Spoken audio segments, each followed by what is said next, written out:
అసలు ఉపవాసం అంటే ఏంటి? అసలది ఎలా ఉండాలి? అది ఎలా చేస్తే ఉపవాసం అవుతుందని చాలా మందికి తెలిసి ఉండదు. నాకు తెలిసింది మీతో షేర్ చేసుకుంటాను. చాలామంది పూజలు చేయడానికి చెయ్యకపోవడానికి మెయిన్ రీజన్ కూడా ఉపవాసం ఉండాలా?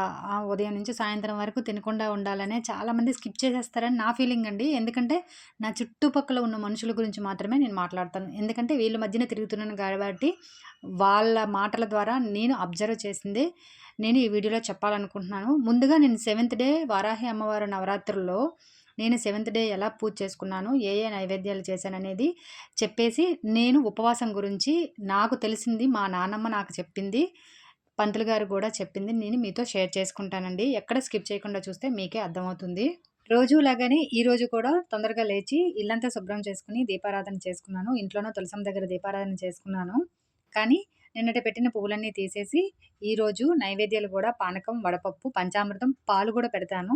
దాంతో పాటు మనం రామదేవుడి పూజ చేసుకుంటాం కదా! గోధుమ రవ్వతో ఉండలు చేస్తాం. పాలు, నెయ్యి కలిపి ఆ ఉండలు ప్రిపేర్ చేసి నైవేద్యంగా ఉదయాన్నయితే పెట్టాను.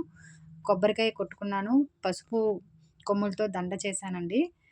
మామిడి పండు గూడా పెట్టాను. దానిమ్మ గింజలు గూడా పెట్టాను నైవేద్యం. ఉదయం అయితే సాయంత్రం అయితే ప్లేట్‌కి పసుపు రాసి, బియ్యమేసి, పసుపు, కుంకుమ వేసి, దాని మీద 5 తమలపాకులు వేసి, ఒక ప్రమిదకి పసుపు బొట్లు అన్నీ పెట్టుకొని, కుంకుమ బొట్లు పెట్టుకొని, దాంట్లో కొద్దిగా పసుపు, అక్షింతలు, కుంకుమ వేసి, దానిపైన ప్రమిద ఉంచి, ఆవు నెయ్యితో దీపం వెలిగించుకున్నాను.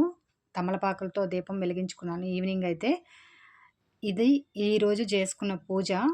నేను చెప్పాను కదా! ఉపవాసం అంటే ఏంటి? మా నానమ్మ చెప్పింది. నాకు పంతులు గారు గూడా చెప్పింది. మీతో షేర్ చేసుకుంటానన్నాను కదా! అది ఇప్పుడు చెప్తాను. ఆ పెద్దవాళ్ళు ఉపవాసం అంటే ఏంటి అని మాకు చెప్పింది ఏంటి అనే విషయాన్ని మీతో షేర్ చేసుకుంటాను. అసలు ఉపవాసం అంటే ఏంటి? మనం పూజ చేసిన వాళ్ళు మనసు గాని, ఆలోచనను గాని, బుద్ధిని గాని భగవంతుడి మీదే పెట్టి ఉండాలి దృష్టి పెట్టి ఉండాలి అని చెప్పారు. అదే పంతులు గారిని అడిగితే, "అమ్మ మనం పూజ చేసిన వాళ్ళమి ఒక్కరి గురించి చెడుగా మాట్లాడకూడదు, చెడుగా చెప్పకూడదు, చెడివి చూడకూడదు" అని మాత్రం చెప్పారు. మనం పూజ చేసినంత సేపు ఆ భగవంతుడి నామస్మరణ చేస్తూ ఉండాలి. అది ఉపవాసం కింద వస్తది అని చెప్పారు.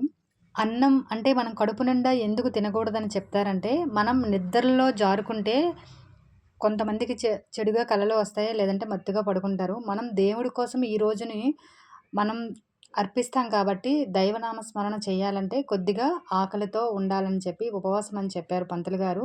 అల్పాహారం కింద పండో, ఫలమో తీసుకోవచ్చని చెప్పారు. నాకు తెలిసిందైతే ఇదే.